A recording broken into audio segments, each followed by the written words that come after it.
जय हिंद दोस्तों। उम्मीद करता हूँ आप सब अच्छे होंगे। दोस्तों आज जिस लोन ऐप के बारे में बात करने वाले हैं उस कंपनी का नाम है हीरो फिनकोप। हीरो फिनकोप जो कि दिल्ली में स्थित है, ये आपको लोन दिलवाने का काम करती है। एनबीएफसी रजिस्टर्ड कंपनी है जो कि आपको पर्सनल लोन, बिजनेस लोन और तमाम तरीके के आपको व्हीकल लोन प्रोवाइड कराने का काम करती है। आज जिस लोन ऐप के बारे में बात करने वाले हैं, हम इसमें पर्सनल लोन के बारे में बात करने वाले हैं। अगर आपने पर्सनल लोन ले रखा है, अगर आप इसकी किस्त नहीं भर पाते हैं तो आपके क्या क्या दिक्कत, क्या क्या प्रॉब्लम आ सकती है। तो अगर आप चैनल पर पहली बार आए तो चैनल को सब्सक्राइब करने के साथ वीडियो को एक लाइक कर दो और शेयर करना उन लोगों को जो इस समय लोन की किस्त भर पाने में असमर्थ हैं। दोस्तों हीरो फिनको कंपनी जो कि आपको 50,000 से लेकर 5 लाख तक का लोन प्रोवाइड करा कर देती है। अगर आपका सिविल अच्छा है तो आपको लोन प्रोवाइड करा कर देती है। आप समय समय पर इनके लोन की किस्त भर रहे होते हैं तो आपका जो है सिविल इंक्रीज भी होता है और आपको समय समय पर अच्छे अच्छे ऑफर भी मिलते हैं।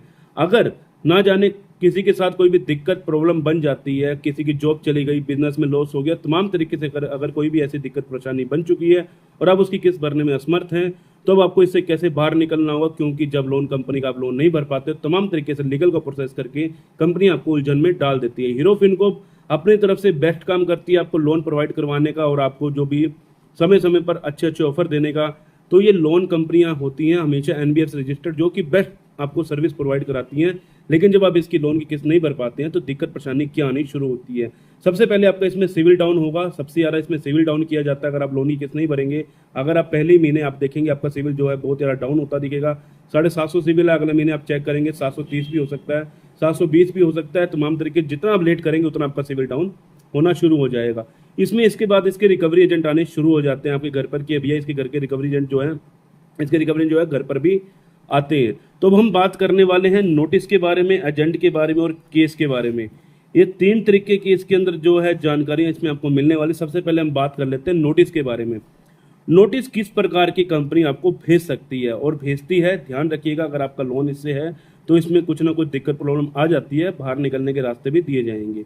नोटिस किस प्रकार का होता है? सबसे पहले रिकॉल रिमाइंडर नोटिस आपको मेल के माध्यम से या बाय पोस्ट भेजते हैं, जिसमें आपको जिक्र किया जाता है अगर आप लोन की किस्त भर दीजिए, आपको इसमें नहीं तो आपका सिविल डाउन हो जाएगा, पेनल्टी चार्ज बढ़ा दी जाएगी, जो कि आपको एक एडवोकेट के माध्यम से नोटिस भेजा जाता है। उसके बाद ये कंपनी आपको डिमांड नोटिस भेजती है, जिसमें आपको प्रोसीडिंग लिखी होती है। या तो हम आपको सेक्शन 25 का केस करेंगे या तो 318 का आपकी प्रोसीडिंग हम कर सकते हैं।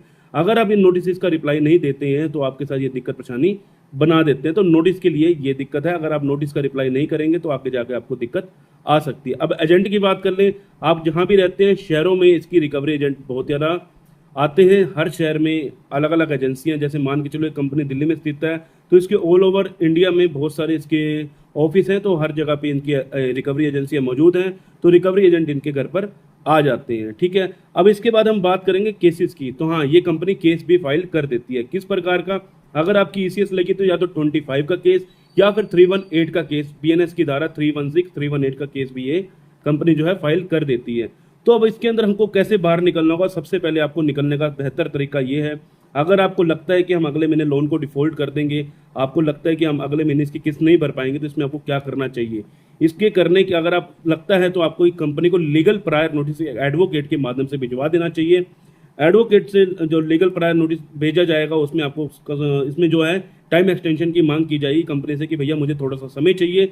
अगर कंपनी समय नहीं देती है तो इसमें आपको किसी भी तरह की दिक्कत नहीं आएगी। बस ये है कि फ्यूचर में अगर कंपनी कोई भी आपके साथ लीगल में प्रोसेस करती है तो वो लीगल प्रायर नोटिस काम आएगा। और कोई रिकवरी एजेंट आपके घर पर आता है तो आप उसको लीगल प्रायर नोटिस की कॉपी दिखा सकते हैं, इसमें आपका रिकवरी एजेंट भी घर से चला जाएगा। तो इस चीज़ में आपको समझना होगा, अगर आप पहले लीगल प्रायर नोटिस बनवा देते हैं तो इसमें आगे जाकर भी आपको दिक्कत का सामना कम करना पड़ता है। उसके बाद अगर आपके पास कोई रिकॉल नोटिस या डिमांड नोटिस आता है उसका रिप्लाई जरूर करवाना, ताकि आने वाले समय पर अगर कोई कंपनी केस की प्रोसीडिंग करती भी है तो केस की प्रोसीडिंग में 50-50% चांस रह जाए कि कंपनी आपको आगे केस करे। तो ये मत सोचिए अगर आपके ऊपर केस हो गया तो आपका सेटलमेंट नहीं होगा, इसमें सेटलमेंट के ऑफर भी आते हैं। अगर आप लोन की किस्त नहीं भर पाते हैं, आपका अकाउंट 3 महीने 92 दिनों के बाद एनपीए कर दिया जाता है।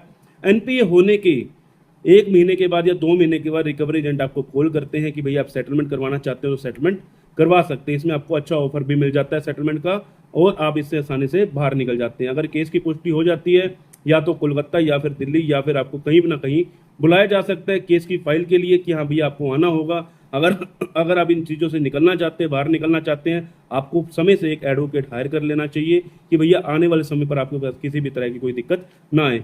किसी भाई की कोई पर्सनल क्वेरी होगी, किसी भाई को एडवोकेट की जरूरत होगी, आप हमसे संपर्क कर सकते हैं। हमारे पास हर ऑल ओवर इंडिया में हर जगह के एडवोकेट मौजूद हैं जो कि आपकी मदद कर सकते हैं लोन से रिलेटेड। बाकी उम्मीद करता हूँ जानकारी अच्छी लगी, कि मिलते हैं किसी और इन्फॉर्मेटिव वीडियो के साथ।